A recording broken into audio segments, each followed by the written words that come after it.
Adventures in time and space, told in future tense.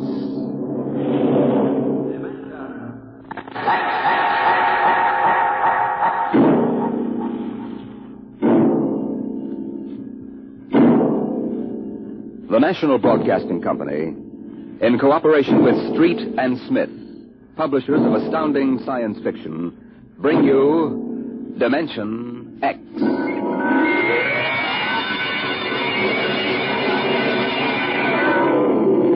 It happened during a routine skirmish in the Great War. Patrols advanced from the defense perimeter under jet cover and preceded by napalm throwers. The enemy defended in depth and mopped up with guided 98s fired from 40 miles to the rear. The blast area was 10 miles in circumference, and the medics didn't find much to pick up over 500 yards in. Take it in here. Look out, it's lousy with mud. Okay, man. More. That's left. More. Hold it. Stretchers. Let's go, boys. Come on, drivers, get those men out. Yes, sir. Get a move on, line them up. Come on. Easy. You want to kill him? Okay, take it away.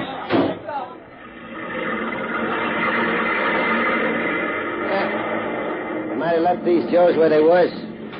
Half of them won't last till the plane comes. As long as they're alive, they'll be treated. Get off the tags, Travis. Start talking names. Yes, sir. This one must have been 1,000 yards in. Get his dog tag out. What a mess. Here. Hartley Allen, Captain G5, Chem Research, AN-73D, number SO238694003J. Alan Hartley? Alan Hartley. Well, if that could be the Hartley that wrote Children of the Mist and Conqueror's Road. Never heard of him. Major, I think maybe he's part conscious. Maybe I should give him another shot. Go ahead, Sergeant. There isn't much else we can do for him. It's a rotten shame. Ain't it always? Okay, Captain, give me your arm. There.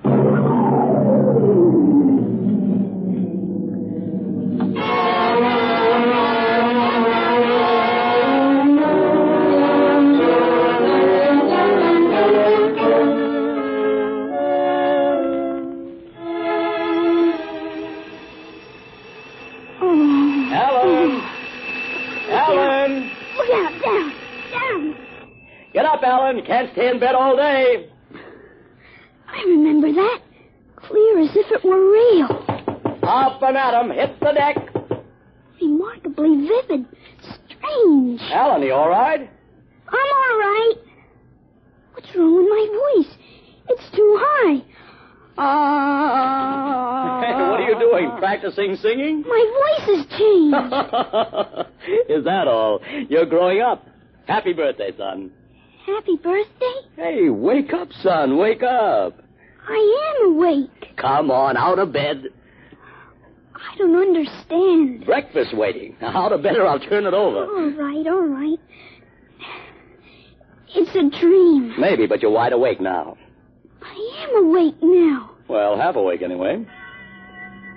That's the Bell of St. Boniface, isn't it? What day is it? You kidding? You forget today's your birthday? No, I didn't forget. Neither did I. Here, son, happy 13th birthday. You won't guess what's in here. A rifle. A light .22 rifle. How'd you know that? I remembered. Did I spill the beans sometime? I could have sworn it'd be a surprise. Well, go on, open it. Like it? Yeah, it's perfect, Dad. I'll be shaving, Alan. Come down to breakfast when you're ready. It's a big day today. You're almost a man. Almost. You're still groggy. Snap out of it, Alan. I will. There's a dream in it somewhere. But I'm not sure which. What? Never mind, Dad. I'll be right down for breakfast.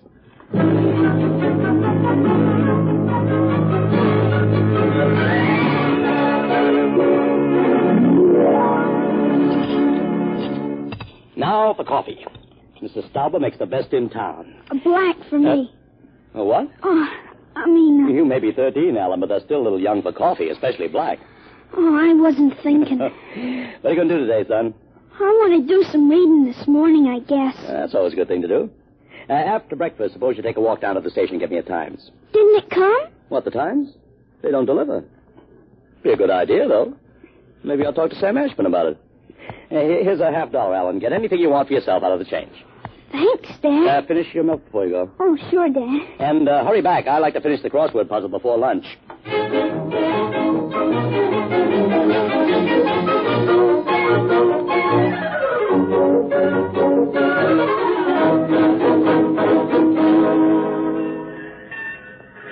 Here you are, Alan. 1 Times. Tell your father the puzzle's a stinker. Thanks, Mr. Ashburn. Look out for the trucks when you cross the highway. Oh, I'll go across Elton's lot shortcut. Elton's? You'll have a hard time crossing there, son. There's 4 buildings on that block. I thought they burned down. Seen them this morning, big as life. Oh, I guess that didn't happen yet. What'd you say? Oh, nothing, Mr. Ashburn. I was just muttering. In my days, youngsters talked up.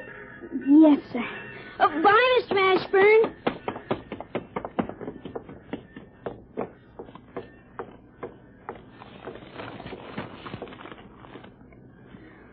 Monday, August 6th, 1945. Okinawa 1, bombing Japan. Hey, Alan, wait up. Larry Morton. Hiya, Larry. Hi, Al. Hey, you want to have a catch or something? No, I have some things I want to do at home. Wow, get him. Fancy pants talk. Things I want to do at home. Oh, go chase yourself around the block. Go jump in a garbage can, will you? Go take a flying jet to the moon. Hey, that's a new one. A flying jet to the moon. Hey, you thought up a new one, Al. Yeah. Hey, how about us going swimming at the canoe clubs after? Gee, I wish I could. I gotta stay home. After. You see the football movie at the Grand? Boy, what a team. Notre Dame. I thought you liked Cornell. Cornell? Ha, they couldn't even beat Vassar. You're going to Cornell, aren't you? Me? Cornell? Fat chance. I'll bet you do. I wouldn't take your money. I know you wouldn't. You'll go to Cornell, all right. Cornell. Far above Cayuga's waters, there's an awful smell. Just the same, you'll go to Cornell. I've got to hurry, Larry. Well, so long, Al. See ya. So long, Larry. See ya.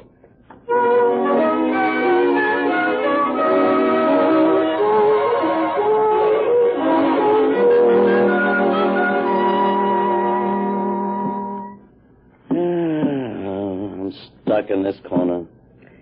A 7-letter word to mix in proportion. Titrate. Huh? T-I... It fits. How'd you know that, Alan? What?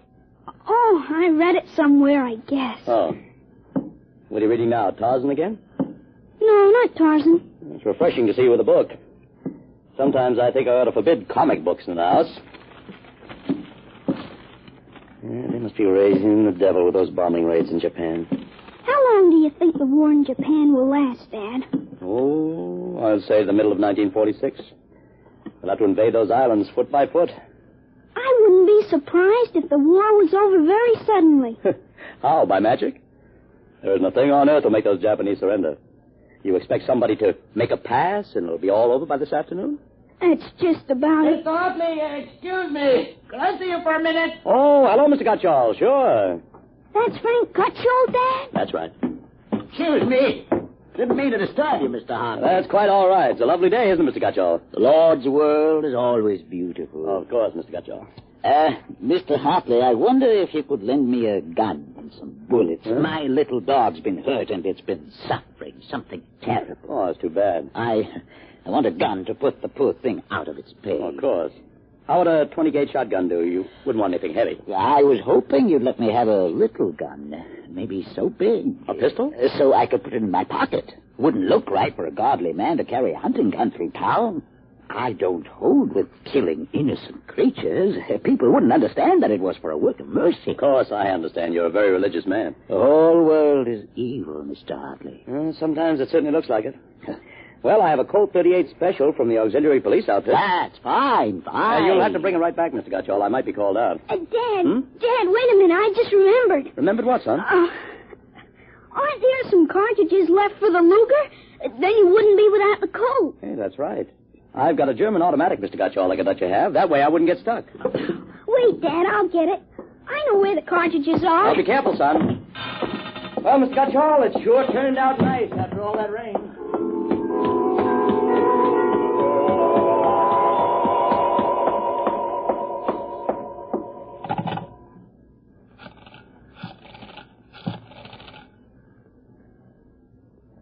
Hello, police headquarters. This is Blake Hartley. Frank Gutchall, who lives on Campbell Street, has just borrowed a gun from me ostensibly to shoot a dog. What? No, he has no dog. He intends shooting his wife. Yes, I'll take out the firing pin. He'll walk home. If you hurry, you can get him in there on time. Right.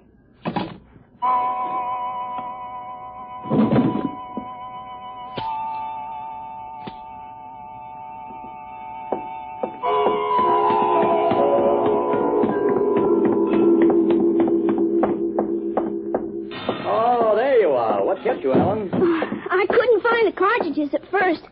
I'll show Mr. Gutchall how it works. It's all loaded, ready to shoot. This is a safety. Just push it forward and up. There are 8 shots in it. Did you load the chamber, Alan? Oh, sure. It's unsafe now. You understand how it works, Mr. Gutchall? Yes, I understand. Thank you, Mr. Hartley. Thank you, Sonny. Goodbye. Goodbye, Mr. Gutchall. Return the gun when you're done. Yes, I'll be done with it soon. Goodbye. Alan, you shouldn't have loaded that gun. I guess it's all over now. I had to keep you from fooling with it. Didn't want you to see I took out the firing pin. You what? Gutchall didn't want that gun to shoot a dog. He's a fanatic. He sees visions, hears voices. The voices probably put him up to this. I'll submit that any man who holds intimate conversations with disembodied spirits isn't to be trusted with a gun. He wants to shoot his wife. What are you talking about? While I was upstairs, I called the police. I put a handkerchief over my mouth and told them I was you. Why'd you have to do that? I couldn't have told them this is little Alan Hartley, 13 years old. And suppose he really wants to shoot a dog. What kind of a mess will I be in then? No mess, because I'm right. But you'll have to front for me. They give me a lot of cheap boy hero publicity, which I don't want. This is crazy, Alan. This is absolutely crazy. We'll have the complete returns in 20 minutes.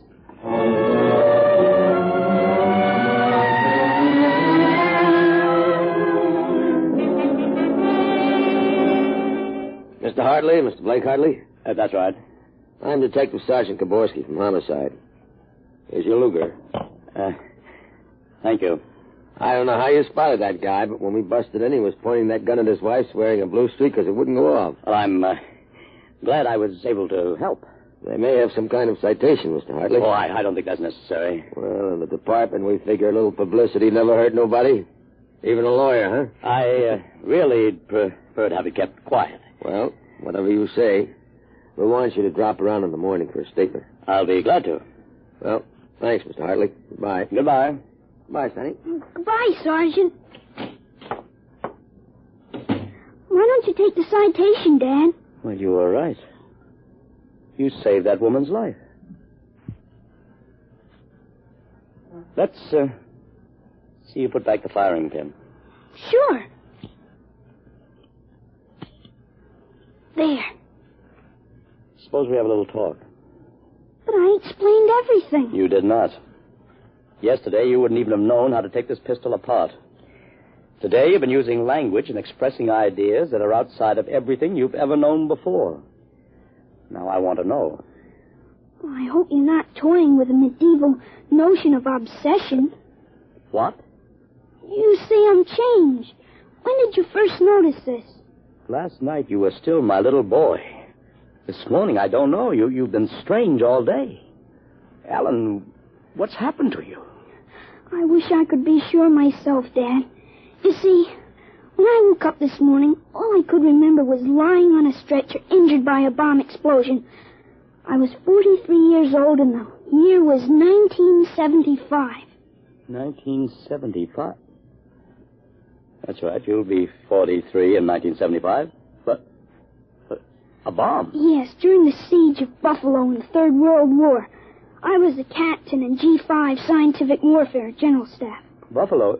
You mean Buffalo, New York? Yes, there had been a transpolar invasion of Canada. I was sent to the front to check on service failures of a new lubricating oil. I got hit by a bomb blast. I remember being picked up and getting a narcotic injection. The next thing I knew, I was in bed upstairs, and it was 1945 again.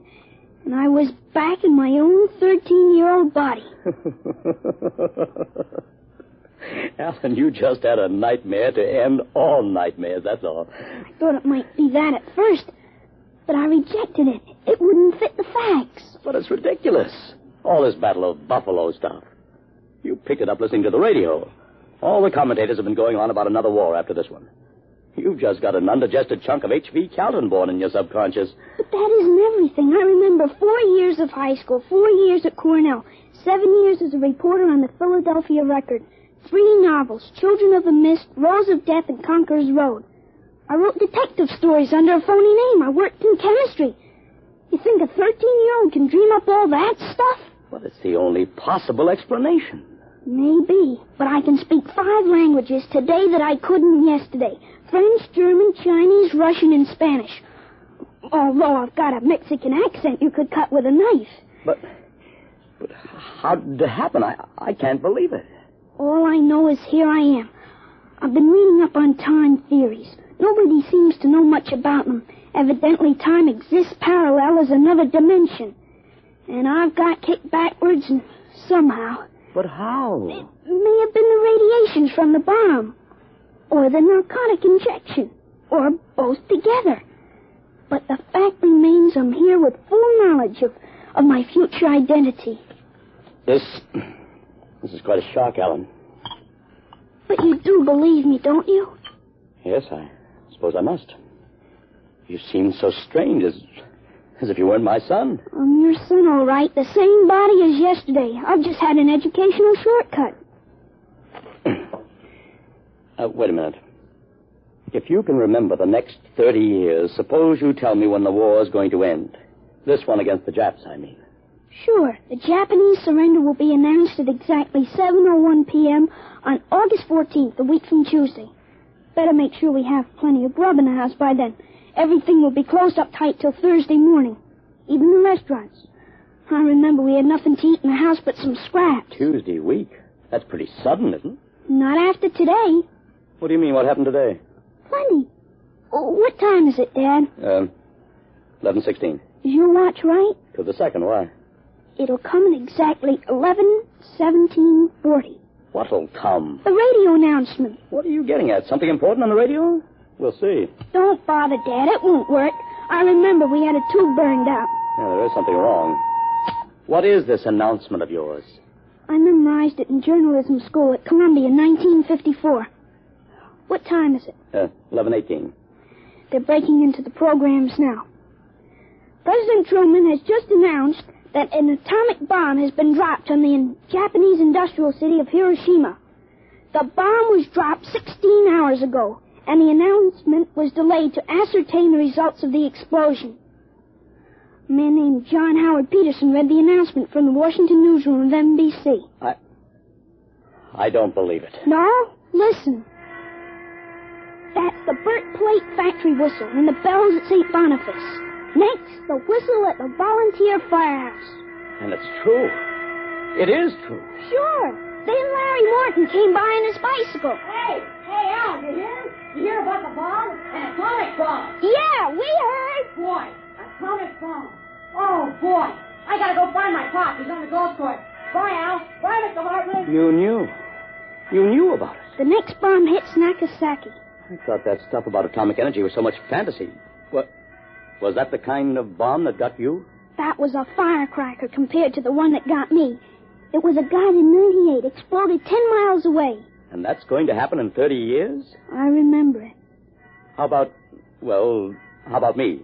Oh, wait, never mind. I don't think I better know when I'm going to die. I couldn't tell you anyway. I had a letter from you just before I left for the front. You were 78 then, and you were still hunting and fishing and flying your own plane.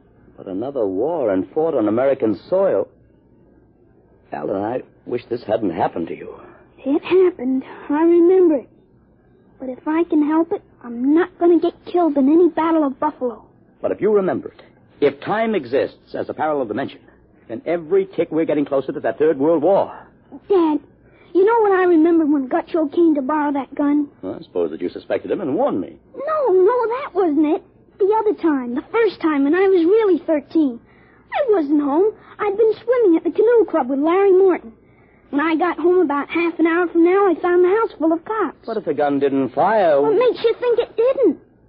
Gutcho talked the 38 out of you, went home, shot his wife 4 times in the body, once behind the ear, and used the 6th shot to blow his own brains out. That's what you remember? Yes, but now it hasn't happened because I warned you.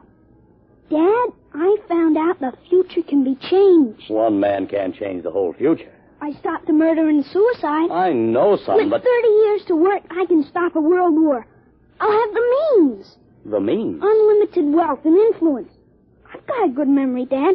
Wrote a list out this afternoon. Look at this.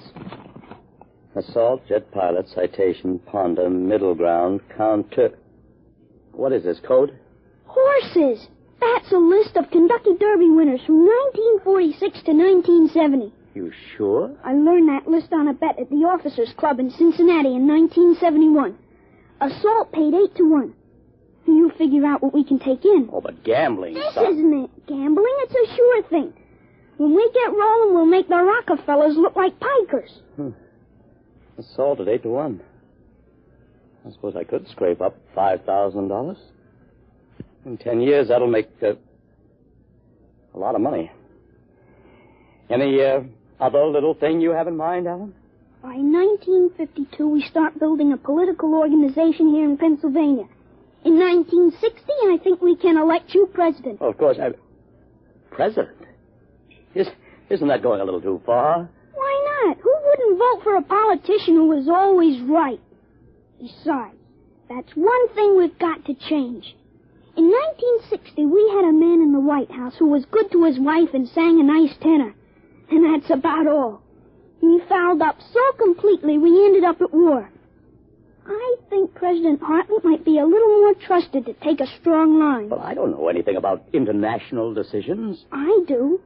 I know all the wrong ones.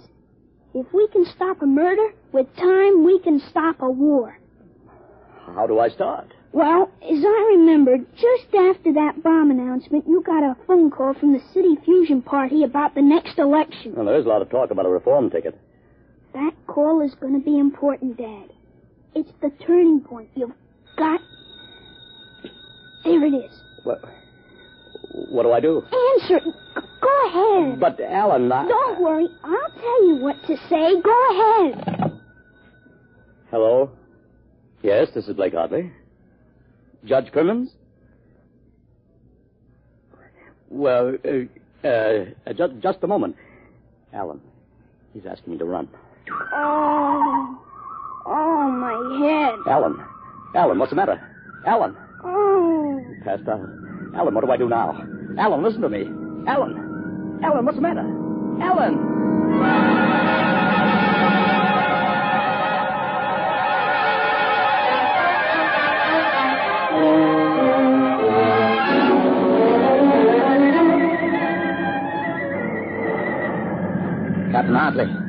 Captain Hartley. He was all right, Doctor. I gave him a shot and he was all right.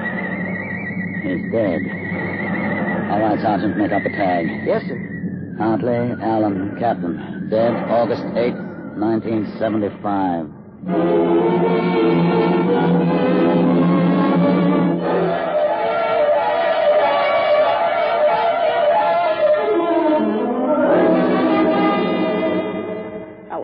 Alan, what happened? Alan! Huh? Alan, are you all right? Hi, Dad. I've got Judge Crimmins on the phone. What do I tell him? What? Alan, are you all right? You passed out.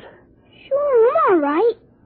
Hey, today's my birthday, isn't it? What did you get me, Dad? What did you get me? Alan, are you all right? Sure, I'm okay. What did you get for my birthday, huh? Don't you remember the Third World War? What Third World War? Gee, Dad, what's the matter? You're looking at me funny. Judge Crimmins, I'll have to call you back. Goodbye. You don't remember. You're back again, aren't you? Back to 13 years old. Sure, I'm 13 today. For corn's sakes, Dad. You must have died up there. It was only a mind transfer. That means now I'm on my own. I have to do it myself without your help. Help for what? Oh, if it's the grass, I said I'd cut it tomorrow. No, it isn't the grass. I've got to save your life, Alan. I can't let you die that way in 1975. What are you talking about, Dad? You sound goofy. I've got to change it all by myself. Change what? Never mind, Alan. You don't know yet. Come on, let's have lunch. Sure, Dad. Hey, how about my present now? What did you get me for my birthday? Hey, in a minute, son. Go on in. Hurry up, Dad. All right. Now, where'd I put that list of horses?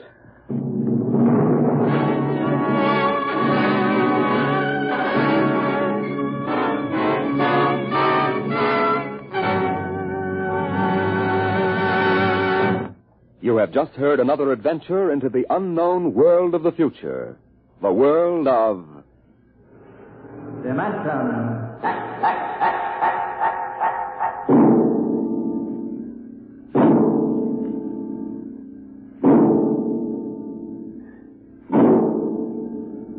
Homecoming is a joyous word. But when the home you're returning to is a burned-out radioactive planet, and when you cannot even imagine what terrible changes you will find there, the word then takes on a very different meaning. Next week, Dimension X brings you a strange story called Dwellers in Silence.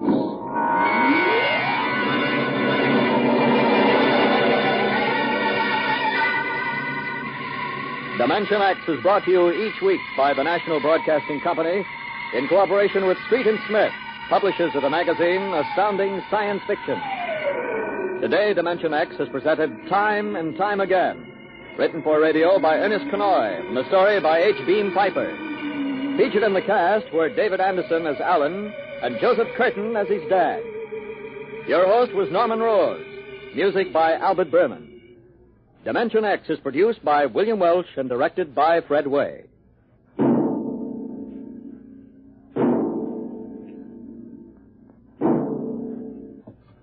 Dragnet, the story of your police force, is next on NBC.